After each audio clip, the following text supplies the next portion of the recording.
Welcome back to the channel, everyone. My name is Aaron Touchstone. This is Clicks to Keys, where I'm trying to buy a sports car with the money that I make off of social media. And in today's video, we're going to be talking about how much sim racing has cost me over the past year and a half. And let me tell you, it's not getting me any closer to buying that sports car. Now, before we get started in this video, if you're new to sim racing or you're just kind of looking at things, there is a wide variety of things that you can get in the sim racing world. For example, you can get a setup like this. We're going to go into the price point of this whole entire setup that I have.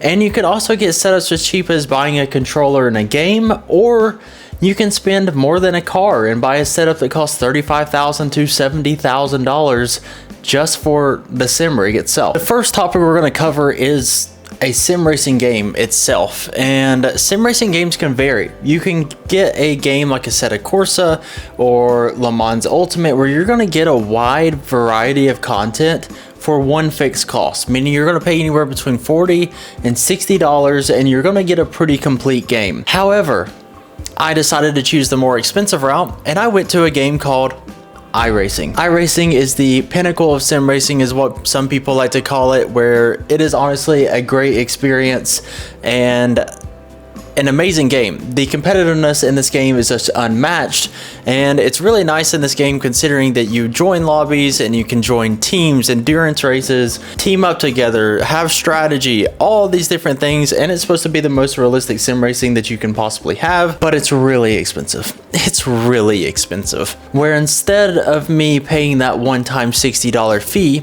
I am currently at a grand total of $701.05 for this game. One might ask, why in the world would you pay $701 for a game? How is that even possible?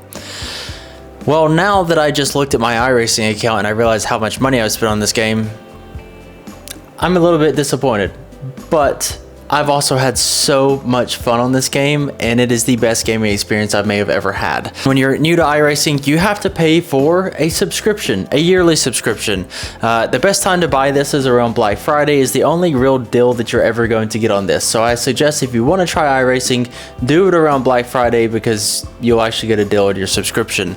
That costs you anywhere between $80 to $100 a year, I believe, to even race on the system itself. You have tracks.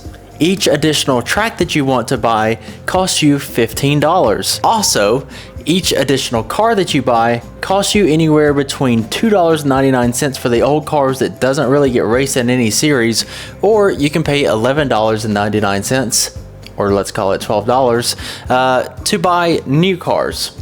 So each time you want a new car or you want to race a new track, that's going to cost you, if you want a car combo, that's going to cost you a grand total of $27 just to race a new car and track combo. Now, as you get to spend more and more money on this game, they end up offering you a discount. Once you spend around $500, I believe, you start getting a 15% discount on every content you purchase.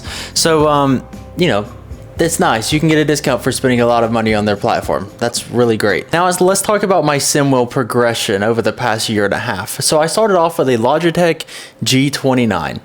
That cost me a grand total of around $300. That's going to get you a steering wheel, and it's also going to get you some pedals.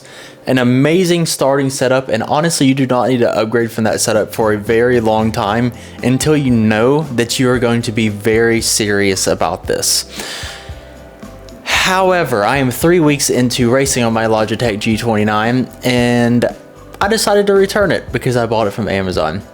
So I'm not out any money there.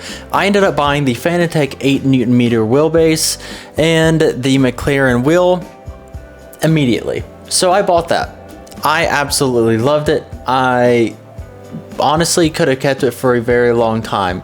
However, I figured I wanted to see if I could get my money back from it. So I sold it on Facebook Marketplace. The good thing about all of these sim wheels, the nice ones, is they do keep a lot of their value. And I ended up getting it or selling it for the same price that I bought it for after shipping. So I lost no money on that, meaning that I am still the same amount of money into sim racing or the sim wheel as I was. After I sold the Fanatec wheelbase, I decided to upgrade to a SimMagic Alpha Evo 12 Nm with a GT Neo wheel. it was 100% worth it comparing the wheelbases. However, we are now at a grand total for this wheelbase here and the pedals. We are at a grand total of $1,014.46. The good thing about this wheel is I will never have to upgrade it again. It has enough Newton meters where I don't have to make a big jump up. It's going to cover all of my basic needs. So I don't really have an upgrade to this wheel that I really need, but I've already upgraded it. And with that being said, I bought a additional clutch pedal, a round wheel that is currently behind me so I can drift. I can also drive manual with a shifter that I could buy later on for approximately $250. But on top of my $1,014.46 that I've already spent, I spent an additional $189.90 for the pedal and the wheel that I got. Between Iracing, my sim wheel, and the additional upgrades that I had for the pedal and the additional wheel, I am at a grand total of $1,834.90. Now let's talk about sim racing wheel stands, and these are also called cockpits. When I first started sim racing, I bought a wheel stand for $19 off of Facebook. It did the job. It really did the job when I had my Logitech and also the Fanatec. It still moved around a lot with the Fanatec, but as soon as I got this, it had so much more power. It shook the wheel stand so bad, I immediately had to upgrade. Now, if I could go back in time, as soon as I got the Logitech, I would have kept the Logitech wheel and never got the Fanatec wheel. I would have bought this instead and put my Logitech on it because of how much value this actually has. If you're going to upgrade anything first, I highly, highly recommend upgrading your cockpit first. This is the best budget sim rig you can get. I'll put a link to the video here and also down in the description.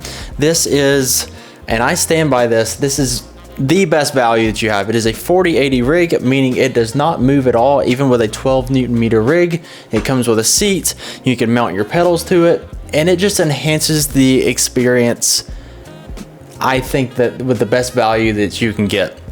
And so this added on an additional $465, bringing our total to $2,298 for all of my basic necessities for sim racing. Let's not call it basic because I spent $700 on an iRacing game. That's crazy. Now that we are basically at $2,300 through the first year and a half of sim racing, let's talk about what you need to be able to run the sim racing games. Now, you can run them off of a console, so something like a PS5, an Xbox. Those will race, or those will run the basic like Gran Turismo games and things like that. Now, if you're looking at a PC, which is what I have, you're looking at another total of probably an additional $1,500. Now, luckily, I already had a PC, a good one, so I didn't really have to do any upgrading. However, I did end up buying monitor stands, monitor mounts. I bought sim racing socks to have extra grip on my pedals, and a bunch of other things. So let's just add on an additional, I don't know, $400 to what we've already spent. So let's bring our total to $2,700 is pretty accurate for how much it cost me to sim race over the past year and a half. If I could go back in time, would I do all this again? Would I spend all this money again? $2,700? Absolutely. It's been an amazing investment. I absolutely love it. I love that I can get on, I can race with my friends, I can battle with my friends, I can get frustrated, I can do laps and just get locked into laps and seeing how fast I can go. I can join the iRacing community, talk to people who love cars, talk about setups. I can take classes for sim racing. I can do all kinds of different things. You can really put as much time into sim racing as you really want to. After I watch F1 or watch an IMSA event, what do? I hop into the simulator and I see how fast I can do. Can I compete with their lap times that they just turned in real life versus in the sim? and there's endurance races. There's all kinds of different things. It was 100% worth the investment.